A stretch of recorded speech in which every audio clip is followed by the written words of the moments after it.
আজকে আমি আপনাদের সঙ্গে পাকা কলা দিয়ে নরম তুলতুলে মালপোয়ার রেসিপি শেয়ার করব।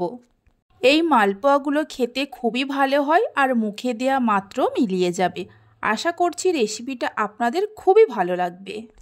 নমস্কার বন্ধুরা, রূপাস কিচেনে সবাইকে স্বাগতম। তাহলে চলুন দেখে নেওয়া যাক। শুরু থেকে শেষ পর্যন্ত দেখার জন্য আপনাদের কাছে অনুরোধ রইল। এখানে আমি 5টা পাকা কাঁঠালি কলা নিয়েছি। কলাগুলোর খোসা ছাড়িয়ে নিয়ে মিক্সির জারের মধ্যে নিয়ে নেব। আমি কাঁঠালি কলা দিয়ে মালপোয়াটা বানাচ্ছি, আপনারা চাইলে যে কোনো পাকা কলা দিয়ে বানাতে পারেন। তবে চেষ্টা করবেন কলাগুলো একটু বেশি পাকা নেওয়ার, তাহলে মালপোয়ার স্বাদ খুব ভালো হবে। কলাগুলো মিক্সির জারের মধ্যে নেওয়ার পর হাফ কাপের থেকে একটু বেশি চিনি দিয়ে দেব। ওই কাপেরই হাফ কাপের মতো দুধ দিয়ে দেব। দুধটা আগে থেকেই জাল দিয়ে রাখা ছিল। ঢাকা দিয়ে মিক্সিতে ভালো করে পেস্ট করে নিতে হবে।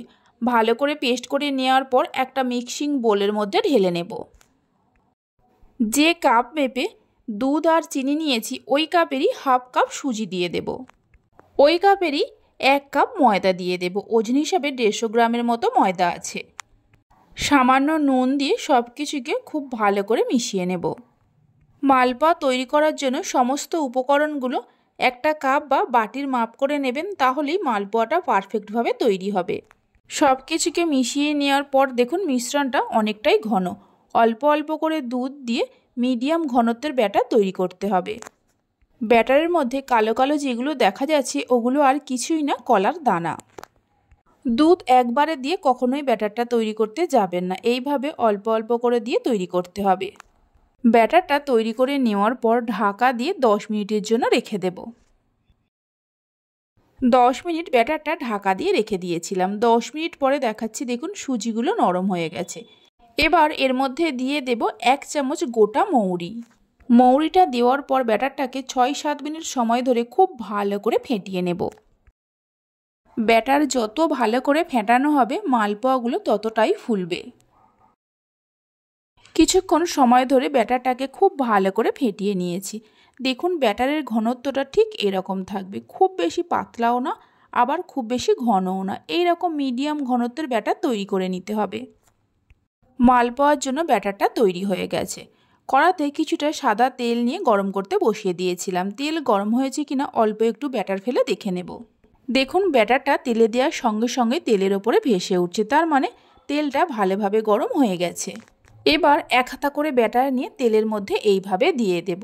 এখানে আমি একসঙ্গে 3টে করে মালপোয়া ভেজে নিচ্ছি। আপনারা নিজেদের সুবিধা মতো 1টা বা 2টো করে ভেজে নিতে পারেন, আবার আমার মতো করে 3টেও ভাজতে পারেন। তেলের মধ্যে ব্যাটারটা দেওয়ার পর এইভাবে করে ওপর দিয়ে তেল ছিটিয়ে দেব, তাহলে মালপোয়াগুলো খুব তাড়াতাড়ি ফুলে উঠবে। মিডিয়াম ফ্লেমে মালপোয়াগুলোকে ভাজতে হবে। দেখুন মালপোয়াগুলো ধীরে ধীরে ফুলতে শুরু করেছে। যখনই তেলের ওপরে ভেসে উঠবে একটা একটা করে উল্টে দিতে হবে। উল্টে পাল্টে মিডিয়াম ফ্লেমে ভালো করে ভেজে নেব।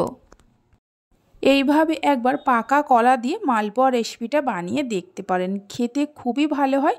বাড়িতে বানালে খেয়ে কেমন লাগলো অবশ্যই আমাকে কমেন্ট করে জানাবেন। মালপোয়াগুলোকে ভালো করে ভেজে নেওয়া হয়ে গেছে, তুলে নিয়ে রেখে দেব। বাকি যে ব্যাটারটা আছে এইভাবে ভেজে নিতে হবে। রেসিপি ভালো লেগে থাকলে অবশ্যই একটা লাইক করবেন, বন্ধুদের সঙ্গে শেয়ার করবেন। ভালো লাগলে চ্যানেলটি সাবস্ক্রাইব করে পাশে থাকা বেল আইকনটি প্রেস করবেন নতুন রেসিপির আপডেট পাওয়ার জন্য। এই মালপোয়াগুলো এতটাই নরম তুলতুলে হয় যে একবার না বানিয়ে খেলে বুঝতে পারবেন না।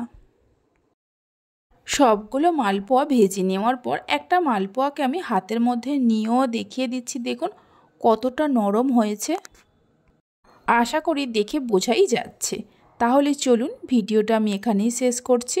আপনারা সবাই ভালো থাকবেন, সুস্থ থাকবেন। ধন্যবাদ।